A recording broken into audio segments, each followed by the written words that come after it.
अस्सलाम वालेकुम नाजरीन मैं हूं चौधरी अरशद नईम खुशी। प्रोग्राम सिविल गाइडलाइन के दूसरे एपिसोड के साथ आपकी खिदमत में हाजिर हूं।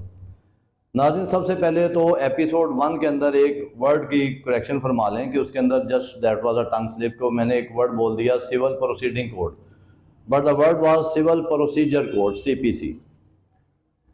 अब हम दूसरे एपिसोड की तरफ आते हैं। नाज़रीन, इस एपिसोड के अंदर हम आपको पाकिस्तान के अंदर सोर्सेज ऑफ लॉ के बारे में बताएंगे कि पाकिस्तान के अंदर कौन कौन से ऐसे सोर्सेज हैं जिससे लॉ बनता है और फिर वो पाकिस्तान में इन्फोर्स होता है। इनके बारे में बात करेंगे। ये चीज़ें आम तौर पे जो लॉ के स्टूडेंट्स हैं उनको तो इनके बारे में काफ़ी पता होता है, उन्होंने पढ़ा भी हुआ है, लेकिन आम जनरल पब्लिक को इस चीज़ के बारे में बहुत कम इल्म होता है। तो ये प्रोग्राम स्पेसिफिकली जनरल पब्लिक के लिए है कि अगर वो इस प्रोग्राम को बहुत ध्यान के साथ सुने तो उन्हें काफ़ी सारी लॉ से मुतल्लिका मालूमात मिलेगी। तो नाजरीन, जो सोर्सेज ऑफ लॉ है, मतलब कौन कौन से सोर्सेज हैं जिससे कानून बनता है और कौन कौन से वो कवानीन हैं। तो सबसे पहला जो सोर्स ऑफ लॉ है वो तो है ऑर्डर्स ऑफ ऑलमाइटी अल्लाह, कि अल्लाह के जो अहकामात हैं या जिसे कह लें आप इंजंक्शंस ऑफ कुरान, वो सबसे सुप्रीम लॉ है और कोई लॉ पाकिस्तान के अंदर इस तरह का इन्फोर्स नहीं हो सकता जो इंजंक्शंस ऑफ इस्लाम से कंट्राडिक्टरी हो, यानी कि अल्लाह ताला के अहकामात के खिलाफ कोई कानून पाकिस्तान में ना बन सकता है और ना वो इन्फोर्स हो सकता है। दूसरा सोर्स ऑफ लॉ है हमारा कॉन्स्टिट्यूशन ऑफ पाकिस्तान 1973।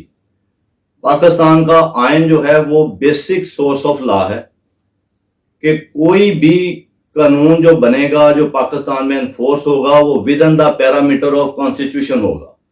कोई ऐसा कानून नहीं फॉर्मुलेट हो सकता, वो पास नहीं हो सकता, वो बन नहीं सकता जो कि कॉन्स्टिट्यूशन ऑफ पाकिस्तान के साथ कंट्राडिक्टरी हो। तमाम कवानीन जो बनेंगे वो with in the parameter of constitution बनेंगे। ये है सेकंड सोर्स ऑफ लॉ। इस कॉन्स्टिट्यूशन के अंदर 7 चैप्टर्स हैं और ख़ास तौर पे मैं इसमें आपको बात बता दूं कि इसमें सेक्शन 8 से लेके सेक्शन 28 तक A to 28 फंडामेंटल राइट जो है पब्लिक के उनको सिक्योर किया गया है। अगर आप सेक्शन 8 से लेके सेक्शन 28 तक पढ़ें तो उसके अंदर बहुत से फंडामेंटल राइट्स हैं जो आम इंसान के बुनियादी हकूक जिसे कहते हैं। मिसाल के तौर पे प्रॉपर्टी परचेज करने का, प्रॉपर्टी रखने का, स्पीच का और इस तरह के बेशुमार फंडामेंटल राइट्स हैं जिनको कॉन्स्टिट्यूशन सिक्योर करता है, सेफगार्ड प्रोवाइड करता है सेक्शन 8 से लेके सेक्शन 28 तक। कॉन्स्टिट्यूशन ऑफ पाकिस्तान 1973 एक सोर्स ऑफ लॉ है। उसके बाद हम आते हैं कानून को, उसके बाद ओवरऑल हम इसकी 3 क्लासिफिकेशन बनाते हैं लॉ की पाकिस्तान के अंदर। पहला है सिविल प्रोसीजर कोड, CPC जिसे कहते हैं ज़ाब्ता दीवानी, कि सिविल के जो भी केसेस होंगे, जो मुकदमात होंगे, वो किस ज़ाब्ते के तहत, किस कानून के तहत प्रोसीड होंगे, वो दीवानी जो ज़ाब्ता दीवानी है सिविल प्रोसीजर कोड या CPC के तहत सिविल के मुकदमा जो हैंडल होंगे। दूसरा है PPC पाकिस्तान पीनल कोड्स, जिसे ताज़ीरात पाकिस्तान भी कहते हैं। अगर किसी के खिलाफ कोई क्रिमिनल केस रजिस्टर्ड करना है तो वो किस सेक्शन के तहत रजिस्टर्ड होगा, उसके अंदर दफा कौन सी लगेगी, जुर्म कौन सा लगेगा, उस जुर्म के मुताबिक उसके अंदर वो सेक्शन ऐड होगा। मिसाल के तौर पे कोई फ्रॉड करता है तो 420 लगेगा, कत्ल का 302 लगता है। इस तरह जुर्म के मुताबिक जो सेक्शन लगते हैं वो PPC के तहत लगते हैं, पाकिस्तान पीनल कोड्स के तहत, जिसे ताज़ीरात पाकिस्तान कहते हैं। कभी आपने नोट किया होगा कि FIR के अंदर, कभी आपको FIR पढ़ने का इत्तेफाक हुआ हो किसी पुलिस स्टेशन की, तो FIR के अंदर सेक्शन लिखने के बाद 420 या 302 या 322 वो लिखने के बाद आगे ते पे लिखा होता है। ते पे का मतलब होता है ताज़ीरात पाकिस्तान।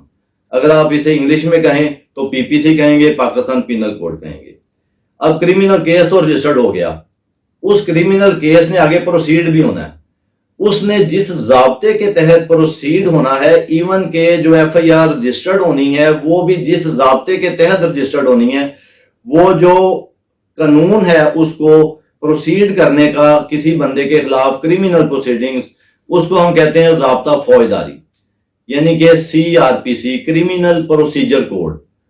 उसके तहत एक क्रिमिनल केस जब किसी बंदे के खिलाफ रजिस्टर्ड होता है, किसी भी शहरी के खिलाफ, तो उसकी जो प्रोसीडिंग होगी वो सीआरपीसी के तहत होगी।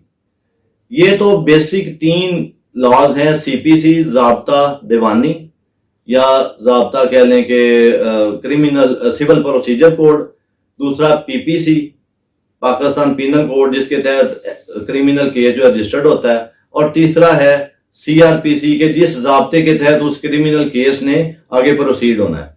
ये बेसिक 3 कवानीन हैं जो पाकिस्तान में फिल वक्त एनफोर्स है।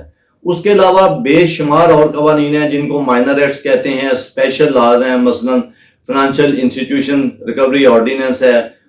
उसके अलावा बेशुमार और हैं, सब्सिडी ट्रिब्यूनल्स के जो हैं वो लॉ हैं, कॉन्ट्रैक्ट एक्ट है, उसके अलावा रजिस्ट्रेशन एक्ट है। ये सारे माइनर एक्ट हैं, लेकिन ये तमाम एक्ट्स की जो प्रोसीडिंग होगी वो उस स्पेशल लॉ के तहत ही होगी, लेकिन उसमें से कुछ चीजें मिसाल के तौर पे किसी दूसरी पार्टी को कोर्ट के अंदर तलब करने का जो प्रोसेस है वो सीपीसी के तहत होता है।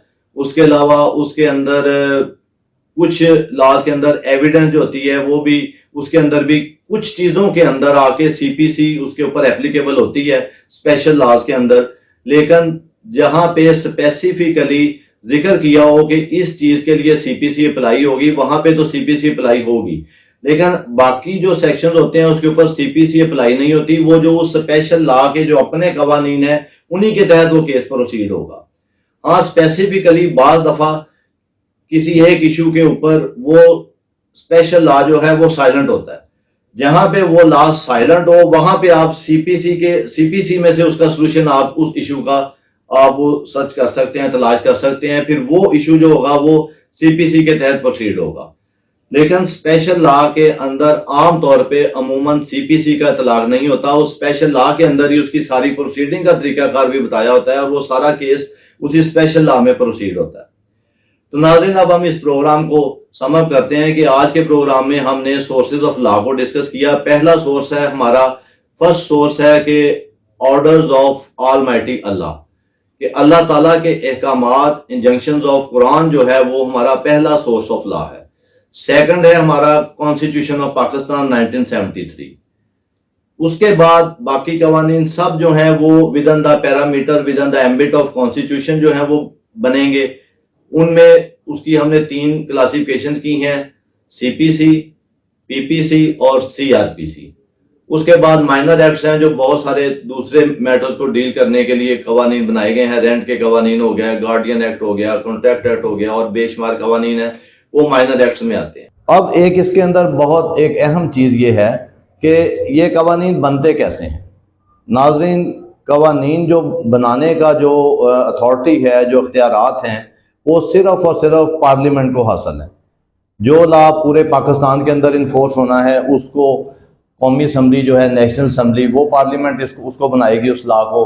और जो लॉ सिर्फ प्रोविंस की हद तक जिसने इन्फोर्स होना है उसको प्रोविंशनल असम्बली जो है वो उस लॉ को उधर बिल आएगा, वो उसके ऊपर बाकायदा एक प्रोसीजर है कि वो बहस होगी, उसके बाद वो उसको वहाँ से सैंक्शन करके ऊपर सेनेट में भेजेंगे, सेनेट से फिर वो प्रेसिडेंट और गवर्नर साहब के पास जाएगा। मतलब ये है कि लॉ को बनाने का जो अख्तियार है वो सिर्फ और सिर्फ पार्लियामेंट के पास है। नाज़रीन, तीसरे एपिसोड के अंदर हम अपने सिविल गाइडलाइन जो प्रोग्राम है उसका जब तीसरा एपिसोड करेंगे तो उसके अंदर सबसे पहले हम एक प्रोपोजिशन जो है वो हम डिज़ाइन करेंगे, बताएंगे आपको कि इस तरीके से एक पार्टी ने एक प्रॉपर्टी परचेज की, दूसरी ने खरीदी, ये प्रोपोजिशन थी, ये इनका डिस्प्यूट था।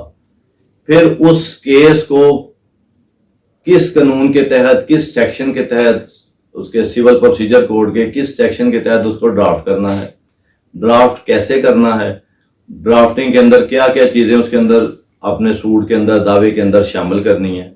उसके बाद उसके साथ प्रेस्क्राइब्ड छपे हुए परफॉर्मास वगैरह कुछ लगते हैं फिल करके, वो कैसे उसके साथ लगाने हैं, लगाने के बाद क्या क्या डॉक्यूमेंट्स उसके साथ ज़रूरी हैं, उसके बाद उसको मार्किंग रूम में फाइल को कैसे जो है लेके जाना है, उधर उसको प्रेजेंट कैसे करना है और कैसे वो मार्क होके वो मुतलका कोर्ट के अंदर आएगी।